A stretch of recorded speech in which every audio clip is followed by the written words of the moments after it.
If I were the devil, if I were the devil,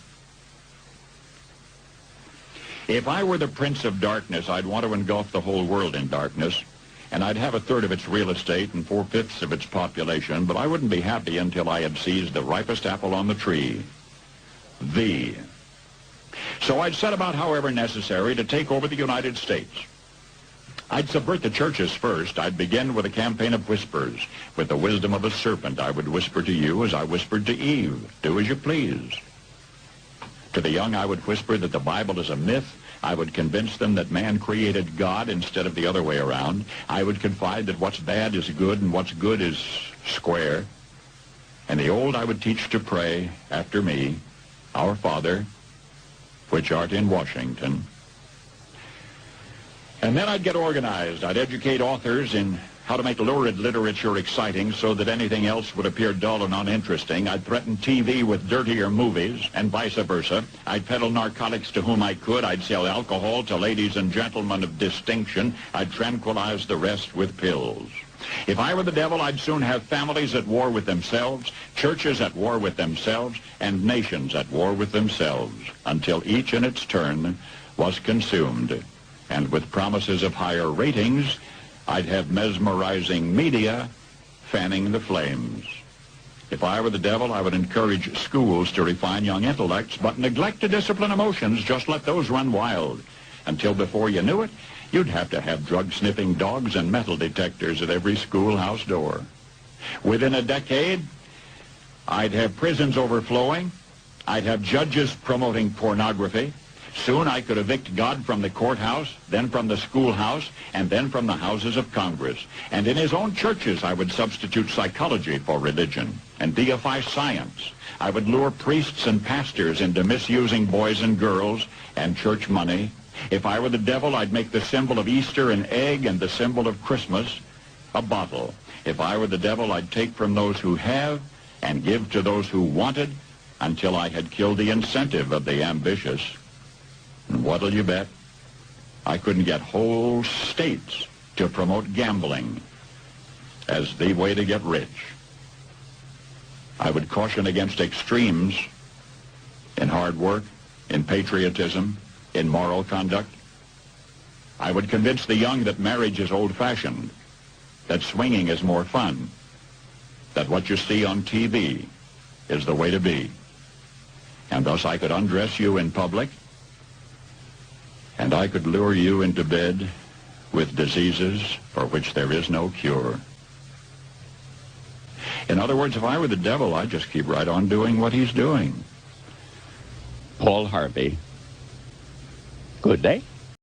Why do you still do it? Why are you still out here? Well, it goes back to the destiny thing. I mean, I made a bargain with it, you know, a long time ago, and I'm holding up my end. What was your bargain? To get where I am now. Should I ask who you made the bargain with? with the chief commander. On this earth? And on this earth, and then in the world we can't see. And if they take everything away from me, it wouldn't fucking matter. Artists be too concerned about their well-being sometimes. Artists be too scared to stand up for something. They scared to lose their fucking house. Or they scared to lose their record deal.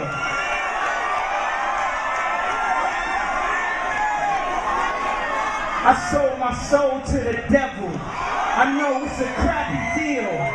Lisa came with a few toys like a Happy Meal. You're doing really well now, but didn't you release a CD like almost 10 years ago?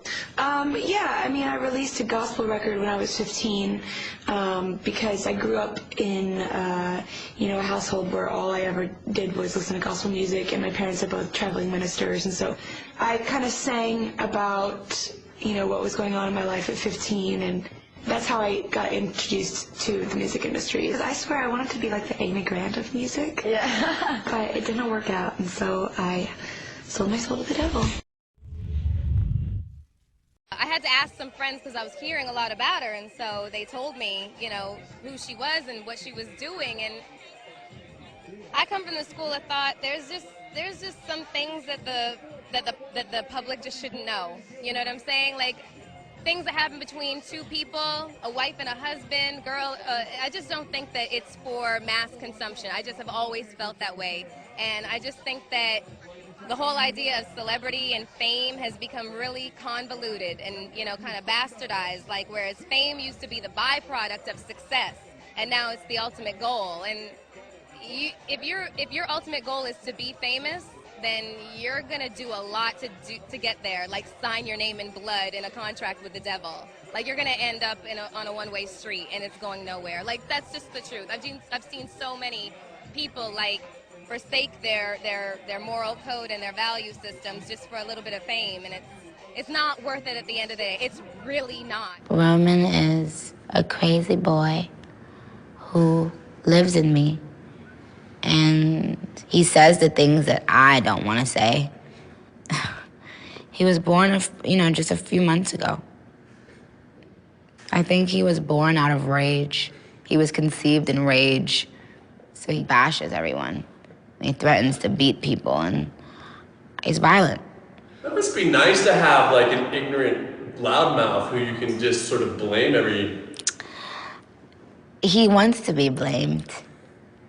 I don't want to blame him. I ask him to leave, but he can't. He's here for a reason. People have brought him out. People conjured him up. Now he won't leave.